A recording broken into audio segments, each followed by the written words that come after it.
All right, 10.3. So today we're going to continue our discussion, which we started last time, which was about counting strategies. So the first section, 10.1, we looked at systematic listing, where we're trying to list the ways certain things can happen. And that works okay when you're dealing with small groups of things. It ceases to work okay when the groups of things get bigger, or when they get to be a little bit more complicated sometimes. So the second section, we looked at the fundamental principle of counting. And we talked about ways that we can look at repeated objects or maybe non-repeated objects and figuring out how many ways you can do things like create license plates and things like that. So this section is actually called permutations and combinations. So these are two more strategies that we're going to see that can be used for counting strategies. Sometimes there's a little bit of overlap, like you can use one of these or use fundamental principle of counting, and sometimes there's not. And so there are sometimes cases where you have some choice in the matter. So we're going to start with permutations. So in permutations, what we're doing is we're taking some kind of an arrangement of objects. We're choosing from n objects, and we're choosing r of them. The formula for this is we have sort of looks like a small n, and then a capital P, and then a small r, so it's NPR, is n factorial over n minus r factorial. The thing that's really, really important about this, the key here, is that the order matters when you're doing a permutation. So sometimes order doesn't matter when we do things, and sometimes it does. Think about driving somewhere. The directions you take, you go left and you go right and you go straight, right? The order matters, or you're probably not going to end up at the right location. Sometimes the order doesn't matter. It doesn't really matter whether you put on your pants or your shirt first, right? The order doesn't make any difference. Okay, so there's different things that we do. Sometimes order matters and sometimes it doesn't.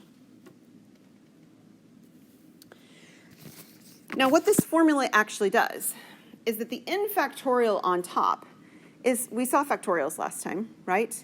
The n factorial on top is counting the number of ways something can happen, right? The part on bottom is the number of things you don't choose. So I'm going to do an example and really talk to you through with that example what's happening in terms of a context that's not written in. So, am I good to go to the next screen? A couple of you are still writing. I'll pause. Sorry.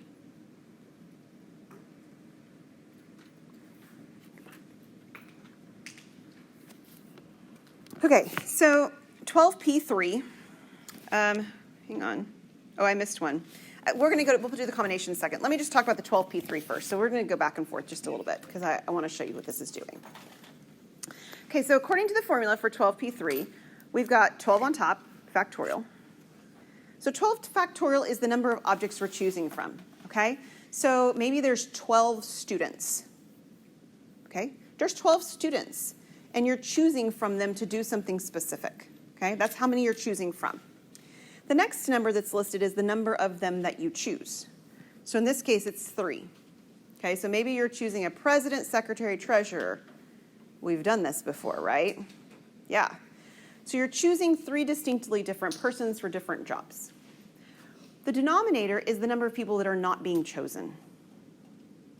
So the denominator, 12 minus 3, is all the ways that you could not choose those people, because those don't really affect the choice you're making. So in the denominator, if you wish to write out 12 minus 3, you may, but it's 9 factorial because it's the people who aren't being chosen, the objects that aren't being chosen. They don't create a distinguishable way of doing something, right? So you have your 12 people, you choose your 3. The number in order after that doesn't make any difference. It doesn't matter if they're the first person not chosen or the last person not chosen. They weren't chosen. They don't affect the 3 people you did choose. Are you tracking with me? So the denominator is the indistinguishable pieces that are going on in the problem, and that's why we're dividing by them. For example, do you remember when we had to divide by 2 because we did a combinations problem, but we had the orders switched, right, for Abigail, Nate, Bailey, Elias, and Macy, David, I think was the third person, something like that. And we had to divide by 2 because it was indistinguishable if I chose Macy, David, or David, Macy. So the division is always having to do with what makes things the same. So I'm dividing by the 9 factorial because those 9 factorial, those 9 people in this case in my description, don't change the ordering of the 3 that I did choose. Okay? All right, let's actually find this one. So just like what we were doing on the previous sections, we're going to write 12, 11, 10 out to 9 factorial. And then I have the 9 factorial in the denominator. And the 9 factorials cancel. So this ends up meaning that I'm going to multiply 12 times 11 times 10. Yes, Colton? Can you factor the 12 over 9 and make it 4 over 3? So you can't when there's a factorial behind it. So the only way that we can eliminate it is if we eliminate identical factorials, like this. Okay? If I just had a 12 and a 9, I certainly could, right? If I wrote down the pieces of this or whatever, but I don't on this one like that. It's not written that way. All right, so what's 12 times 11 times 10? Do we have a calculator? It is 1320. Very good. So this is 1320, 1,320.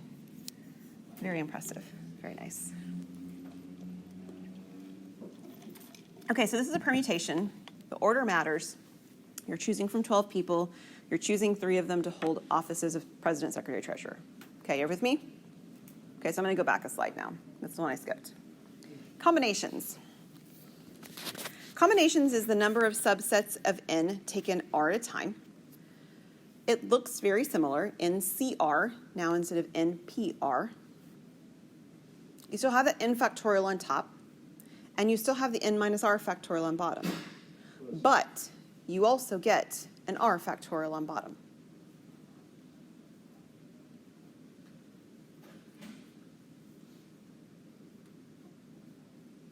With combinations, the ordering of something doesn't matter.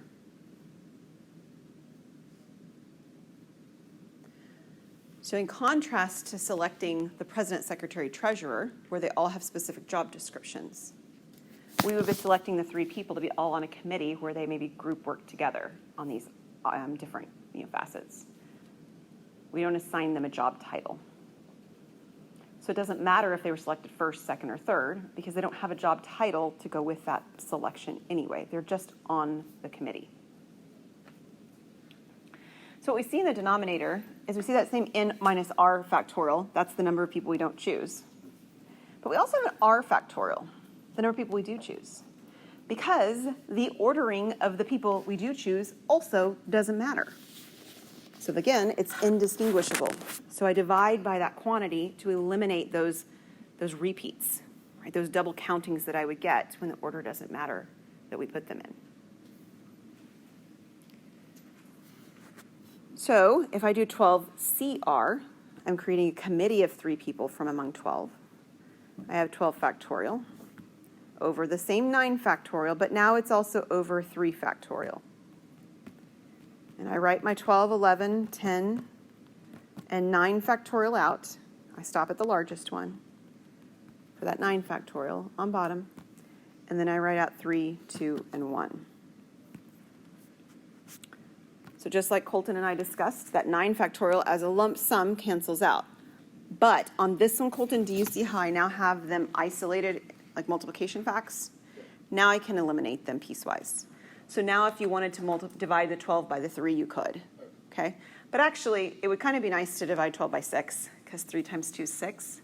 So we could do that too. So if I do these together and there's 6, they'll eliminate my 12 to give me a 2 here.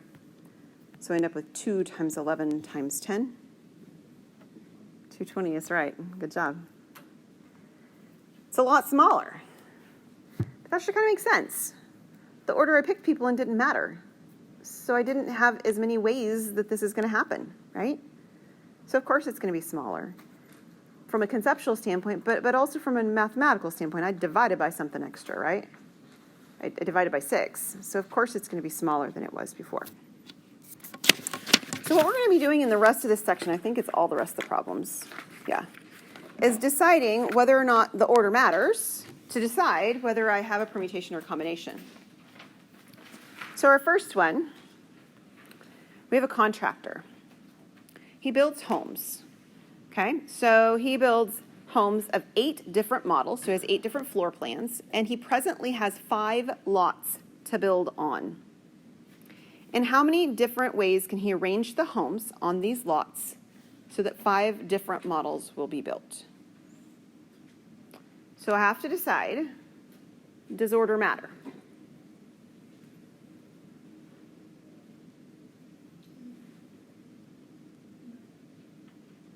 Are you sure? I feel like that last sentence Okay, so tell me a little bit about that, Dylan. like the 5 different models, so that the 5 different models will build.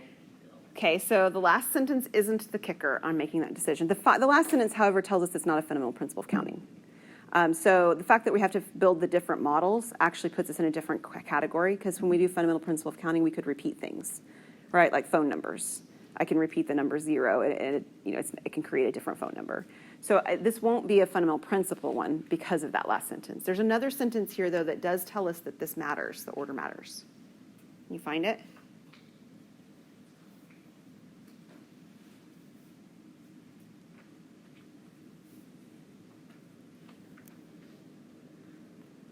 Highlight it for you.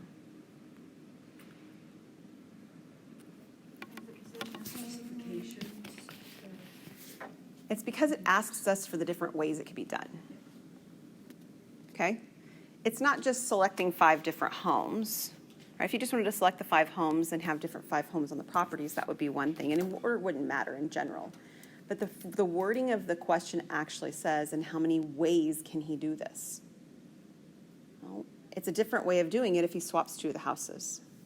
It may not seem like it's that big of a deal, but maybe you don't want to be on the edge of the housing addition, right? Maybe you don't want to be in between these 2 other houses that you think are ugly. Maybe you don't want to have that corner lot. So his question is not necessarily because of those issues, although those issues might be in play. It's because it says, how many different ways can this happen? Okay? That phrasing is telling us that we're going to be doing a permutation. So how many am I selecting from? 8. And how many houses is he going to build? 5. So this is 8P5. The order matters because of that highlighted piece. It's asking how many different ways that we can do this. So we're going to have 8 factorial on top. What's going to be on bottom? 3 factorial. Remember, it's the houses we are not building in this case. There's 3 of them, and so it's indistinguishable how I don't choose those 3, right? They're irrelevant to the question, so we divide by them. So this one's not near as helpful because 3 and 8 are kind of far apart. I'm going to have to write 8 down to 3. 8, 7, 6, 5, 4, and then there's 3 factorial. And we're dividing by 3 factorial. So 3 factorials cancel. What happens when we multiply the pieces that remain? Justin's not willing to go out on a limb on this one. Fair enough. 8, 7, 6, 5, 4. 6,700. Yep, 6,720. There are 6,720 different ways he could build these 5 houses, selecting from among 8 on these different lots. Okay? All right, let's try another one. This is a scheduling one. You're about ready to do academic advising, right? Maybe you have already. Okay, so Julie needs to take 10 electives. How many of you get 10 electives? That's a lot, by the way.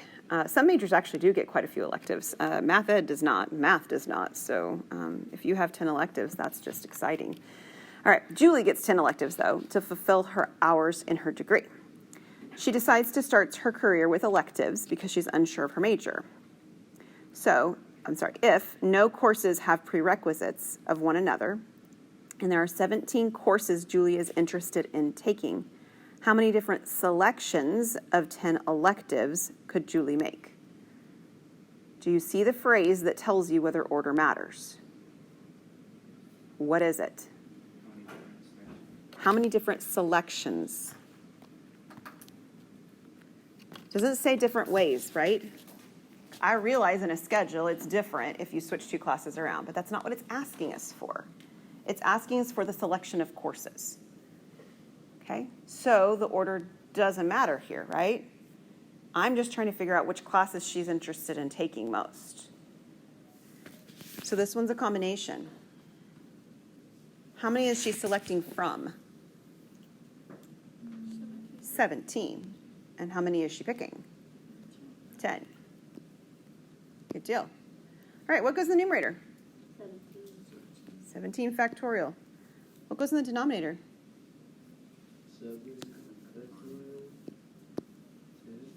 Yeah, 7 factorial and 10 factorial. And I haven't actually said it, so let me actually put words to it so that you can recognize this too, like if you haven't already. The denominator pieces in a combination, they add up to the numerator, right? You get that? It's the number you pick, the number you don't pick. That'll always happen. So if you find yourself writing something down that doesn't add up, pause, figure out which one's not there, okay? Cool. So we're going to write the 17 down to 10.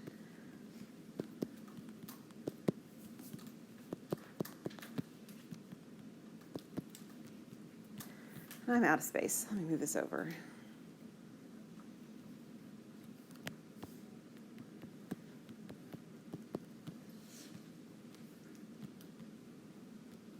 And I have 7, 6, 5, 4, 3, 2, 1, and then there's the 10 factorial there. So the 10 factorials cancel. All right, so I'm going to make a comment about this again. I know I've said this once before, but it's been a weekend, so just remember. If you wish, you could multiply the numerator out. This one's probably not too big enough that you couldn't do it. You might be able to, and you could multiply the denominator out and you could divide.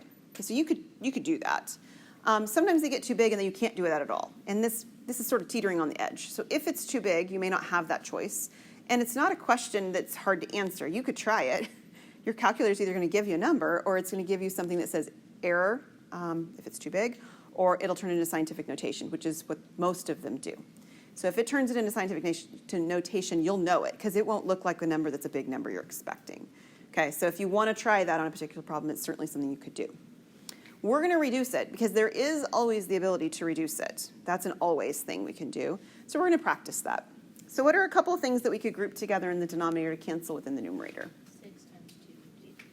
All right, 6 and 2 will make 12. And if you didn't see that one first, it's okay. There's lots of options, right? What else is something we could do? 5 and 3 and 15. Awesome. 5 and 3 would be a 15. 7 and 14 would give me a 2 on that one. Doesn't cancel completely, but that's okay. And then how about my 4? 4 and 16. Yeah, 4 and 16 would give me a 4. And again, word to the wise, be careful to capture all the pieces that are remaining, right? We don't want to lose any of them along the way. So we have a 17 and a 4, a 2, a 13, and 11. All of those pieces need to be multiplied in our answer. What do you have?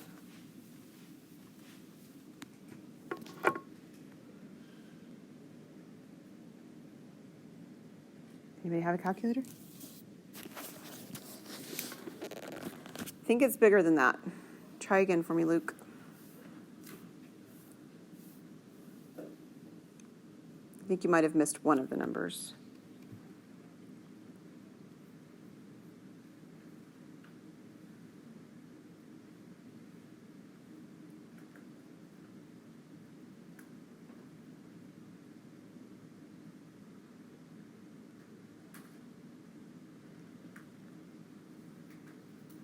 Do you have it, Luke? Okay, well, that's good. 19,448. That is it. These are selections that she could make. Now, just imagine how many ways she could make them. It'd be even bigger, right? Because we wouldn't have divided by, which one was it? The 7 factorial, the number of things we picked. We would have only, the number of things we didn't pick. I didn't say that right. We wouldn't have divided by the 10 factorial, the number of ways that we did pick. We would have divided only by the 7 factorial. So big number, and that's just a selection of 10 things from among 17. Very big number. Okay, our last example has just lots of parts to it. It's a really easy way to get a lot of questions in. There's nothing special about this particular example except that if I'm going to do an example with cards at all, I'm going to do more than one thing because it takes a little bit of setup. So when you get to the homework and you see that there's not like 15 questions about cards, don't email me and say none of them look like a card question. They do, but they're not card questions. Okay, so I'm fully aware of the fact that the homework doesn't have a ton of things in here that are specifically related to cards. But they're all the same variety. We're selecting something from among something else. Okay? So if you have questions in the homework, please let me know, but don't feel like that it's just because I didn't do lots of examples. I did. They're just all contained in this next one. All right, we're going to do cards. So I'm going to go through a little bit of a card deck because I feel like that sometimes I have students who are not as familiar with cards as others. So I want to make sure you're familiar with the kind of cards we're talking about. So jot things down if they're unfamiliar to you just as a reference point. A standard deck of cards has 52 cards. Okay? Within the 52 cards, half of them, 26, are red and half are black. There's 4 suits of cards. Spades and clubs are black. Hearts and diamonds are red. So there are 13 hearts and 13 spades and 13 diamonds and 13 clubs, making up the total of the 52 cards. Okay. Within each suit, like hearts, we have the 13 cards, and they're all different. Every card's different. The number cards start at 2 and they go up to 10, so there's 9 number cards. After my 9 number cards, we cross over into the face cards. So you've got 3 face cards, Jack, Queen, King. Okay? And then we have an ace. Ace is not considered a number card or a face card. And depending on the game that you're playing, it might be a high card or a low card, or it might actually be able to be used as both. Texas Hold'em, it can be used as both. That's right. Blackjack. Blackjack's the one that can be used as both. I was like, wrong one. Blackjack. So my husband used to watch the Poker Channel. He doesn't do that anymore, but he used to. And it would always tell you like the percentage, like when they've got their cards, of what their likelihood is to win right now. And what they actually are doing on that screen is they're actually doing this. I mean, they're doing it with a computer, let's be real. But that's what they're doing. They're doing a counting technique, and then they're doing a probability that's associated with it. Okay, so we're going to first figure out how many different hands of cards you could actually deal to anybody. What are the different numbers of things you can do? So a standard card hand that we're talking about in this problem is 5 cards. Lots of games have a 5-card hand. Not all games, of course, but the one that we're looking at here does. So how many cards, how many different hands of cards could you have, or do you have? Well, how many cards are there? 52. And how many am I going to select? 5. Now, is it a combination, because the order doesn't matter, or is it a permutation because it does? Combination is correct. Why would the order not matter? Because it's not asking like what type of cards or anything, or like specifics. It's not asking the order in which they're drawn, but I also just want you to think about what happens when you're dealt a hand of cards. Imagine any game you wish. Uno. Phase 10. You can do anything with poker if you'd like. What's the Old Maid? Go Fish. Right? The little kid ones, right? What's the first thing that you do when you get a hand of cards? You organize them in some way that makes sense to you. Right? Agreed? Because the order matters for you to like work with them to be able to play the game well, but the order in which they were given to you doesn't. Correct? Okay. That's why order doesn't matter. It's because they're still in your hand. You get to reorganize them into some other way, but it's still the same hand of cards. So this is a combination. So we have 52 factorial on top. What's on bottom?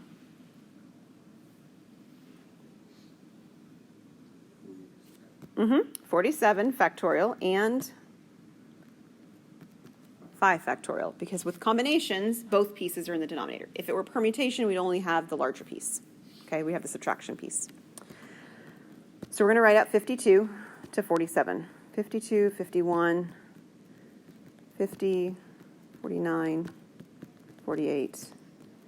I'm out of space once again. I'm struggling with my spacing today. 47 factorial. So 47 factorial, and then 5, 4, 3, 2, and 1. So the 47 factorials cancel.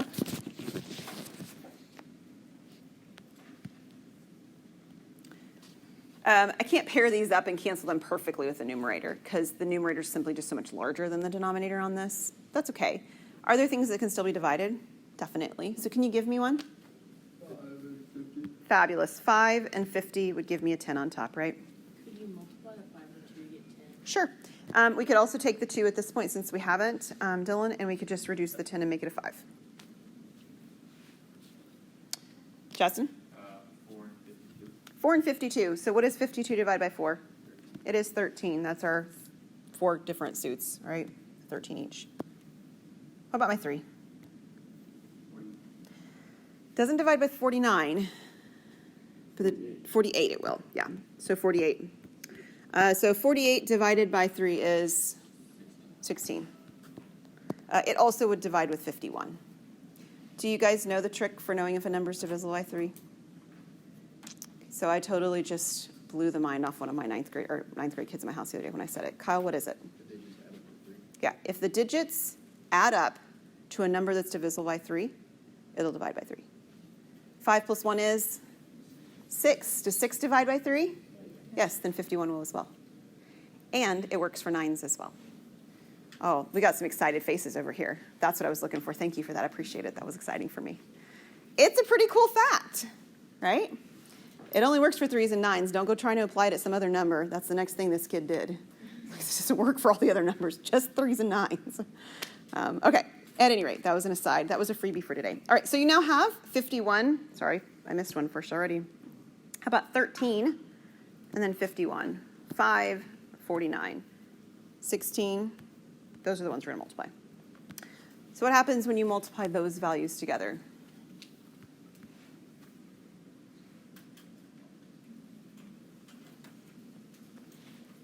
It's a big number. I'll start you out. It's 2 million something. That's it. For the record, this is not something I often just like memorize, but I've taught it recently in another class. That's why I knew that she was right. Okay? I know. Now it's no longer impressive that I knew it, is it? Not at all. 2,598,960. That's a lot of different hands of cards you could get. And that's kind of why playing cards works so nicely, is because every game's different. If they were all the same, we wouldn't keep playing them, right? So that's what's going on. That's a lot of hands of cards. Now, there's nothing special on part B. Getting a hand that's all reds is not a real special thing when you're playing like poker or something like that. We're just going to do a calculation with it. A few of the others there are special kinds of hands.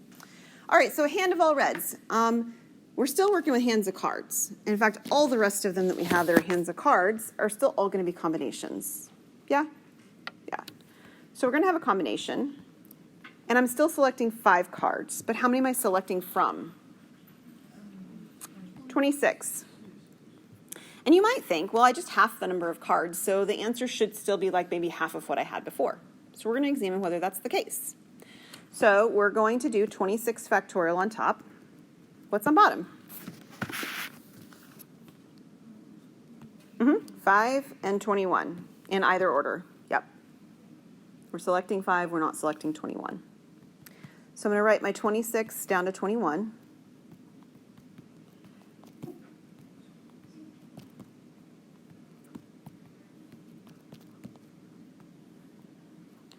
And then I have 5, 4, 3, 2, 1, and 21 factorial.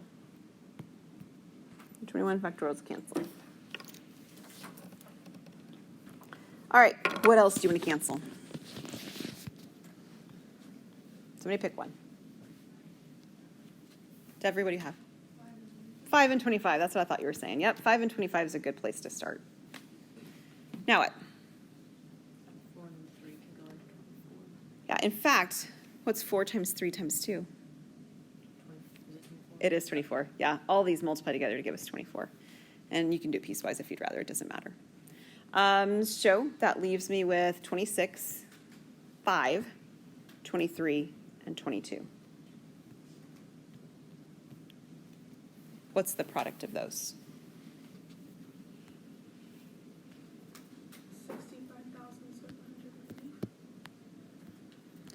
65,780, which is nowhere near half of the 2,598,960, is it?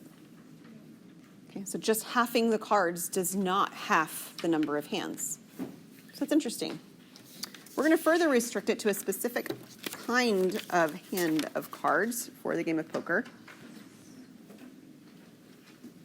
We have a hand on part C. I turned mine too soon. Yours is turned, but mine is not. Sorry. We have a hand of all hearts. Do you know what that's called? Does anybody happen to know what it's called? This is absolutely unrelated to math. I just am curious if anybody knows. Nope. It starts with an F. It's a flush. This is called a flush. A flush just means you have all the same suit. This is a specific suit, right? It's specifically the suit, it's all hearts. Okay, so this would be a heart flush. How many hearts are there? 13. How many am I going to pick? 5. Okay, so we have 13 factorial and 5 factorial. And how many am I not picking? 8, yeah. So we're going to write our 13 down to 8. 13, 12, 11, 10, 9, and 8 factorial. And then 5, 4, 3, 2, and 1. So 8 factorials cancel. The numerator values are small enough we can probably do some pairing on this one pretty nicely. So what pairs do you see that might be nice? 4 and 3 is 12. What else? 5 and 2. Yeah, 5 and 2 is 10. So I'm left with just 3 numbers on top. I have a 13, a 12, and a 9. How many is that?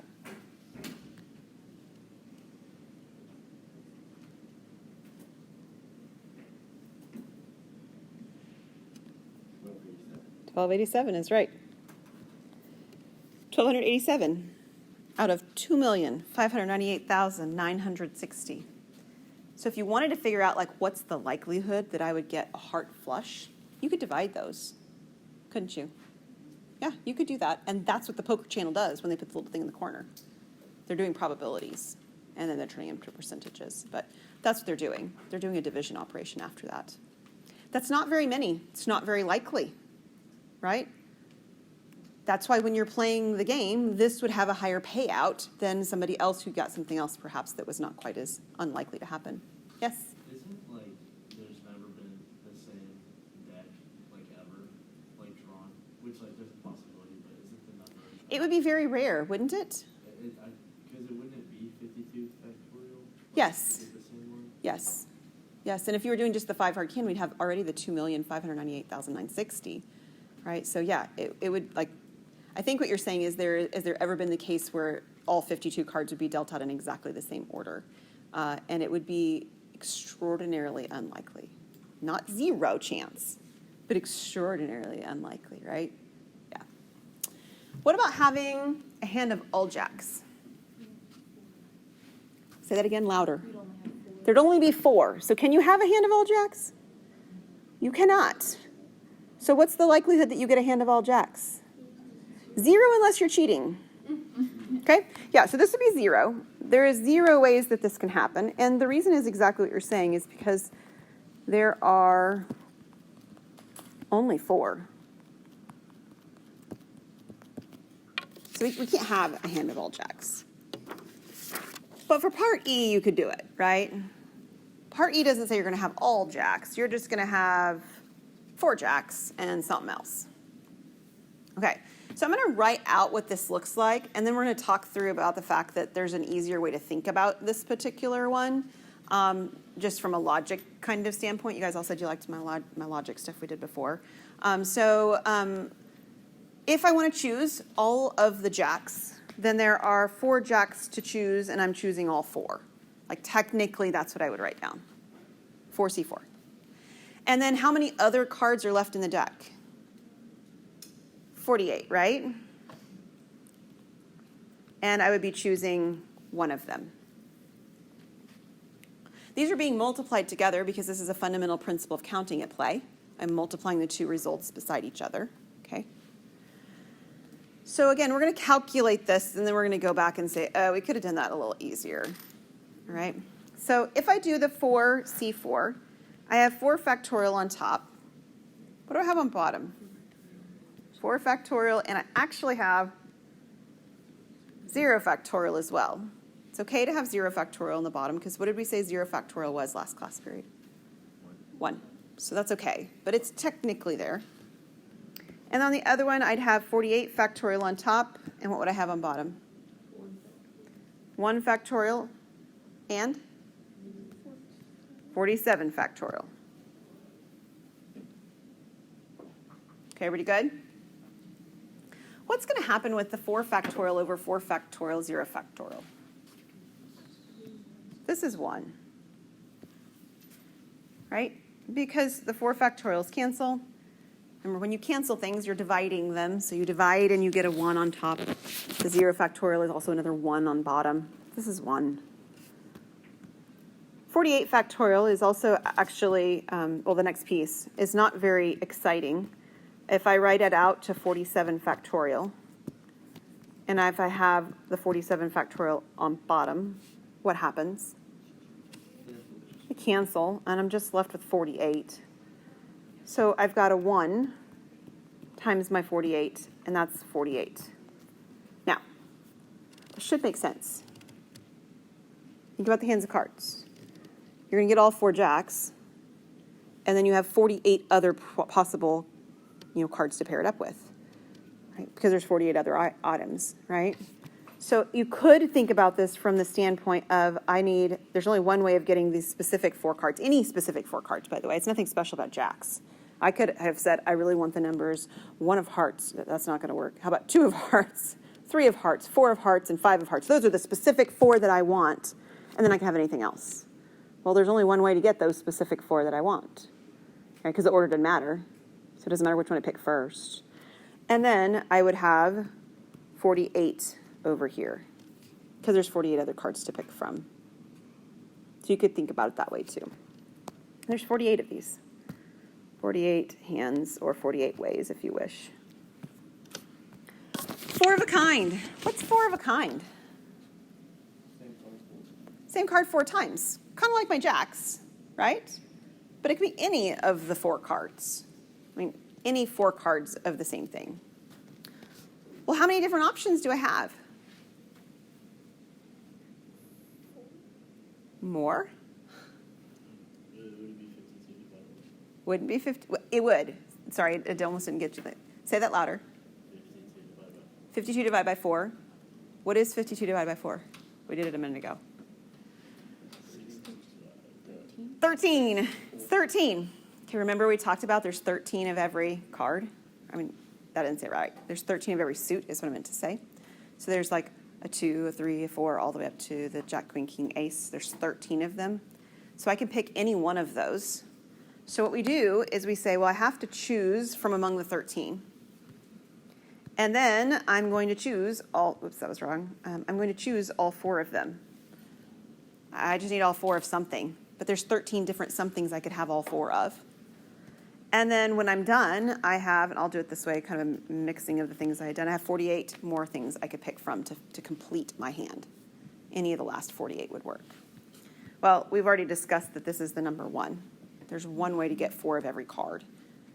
So there's 13 different groupings of 4 I could get. I could get 4 sevens, I could get 4 aces, I could get 4 jacks, I could get 4 twos, right? I can get 4 of 13 different things. So that's why that 13 is there. So this ends up being 13 times 1 times 48, because there's 48 other cards to pick from when I'm done. So we get the same 48 as last time, but then we get it multiplied by 13. What is 48 times 13? 624. Hands or ways.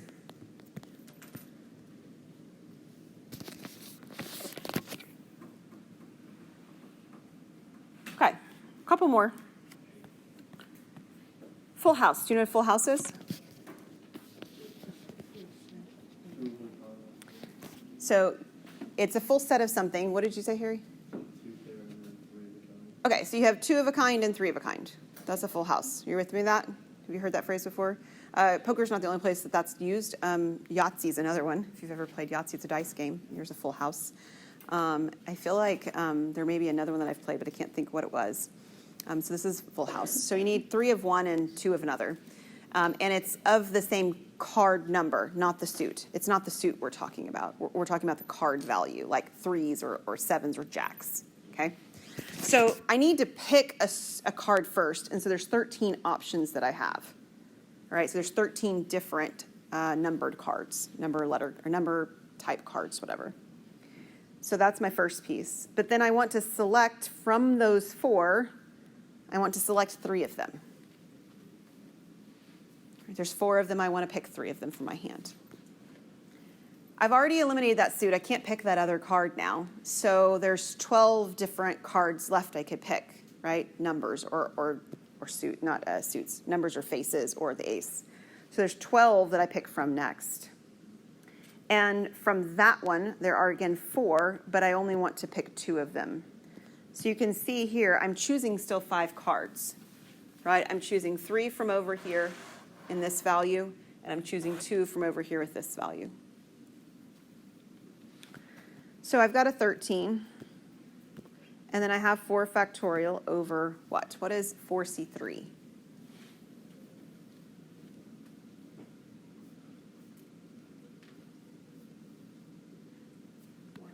One's one of them. Mm-hmm. And the 3. Yep. And then I have this 12. And I have 4C2. So this is 4 factorial over what? 2. Mm-hmm. 2 factorial, 2 factorial. Yep. So I have 13. I have 4 times 3 factorial over 1 times 3 factorial. So 3 factorials cancel. And there's that 12. Then I have 4 times 3 times 2 factorial over the 2 factorial, and then 2 times 1. And the 2's cancel out. 2 factorials cancel out, excuse me. The 2 at the end can cancel with 4 to give me a 2 like this.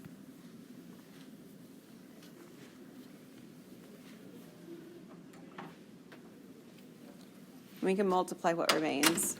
So I need 13 times 4 times 12 times 2 times 3.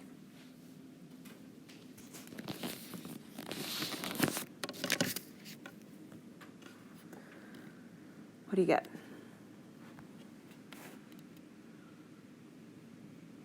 It's the biggest number we've had in a while.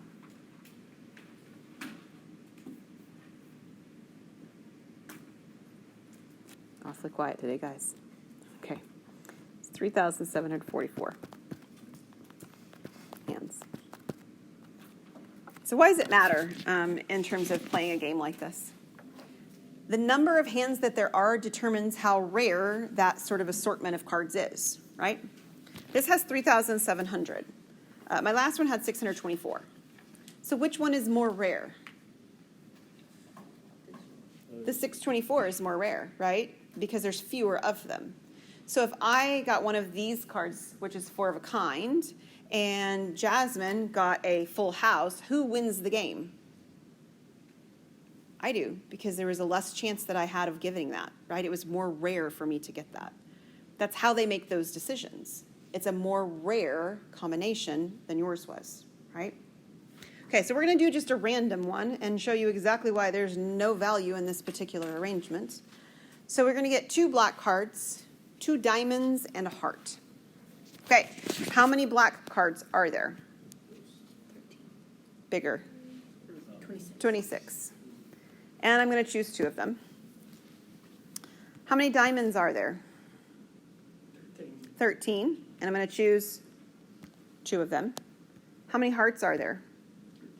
13. And I'm going to choose 1 of them.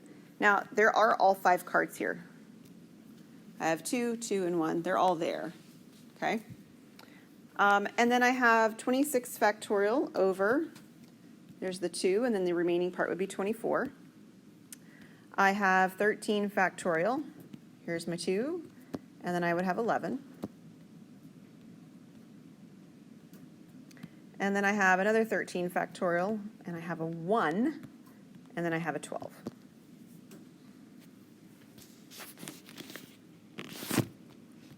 So we're going to write it out. We have 26 times 25 times 24 factorial, which is my 24 factorial on bottom. And then I have a 2 times 1. 24 factorials cancel. On the next piece, I have 13 times 12 factorial. So my 12 factorials cancel. I'm sorry, this one was the 11 one. I'm already on the next one.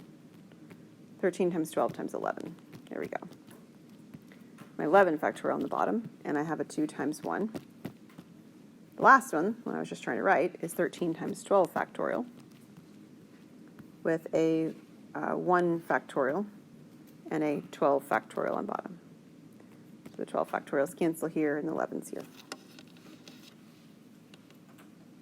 I can reduce each one of these if you wish. Obviously, 1 factorial doesn't have any value to it. The 12 can cancel with the 2 to give me a 6.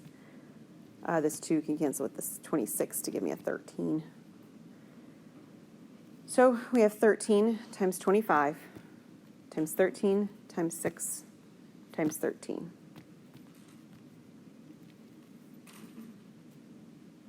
What does that give you?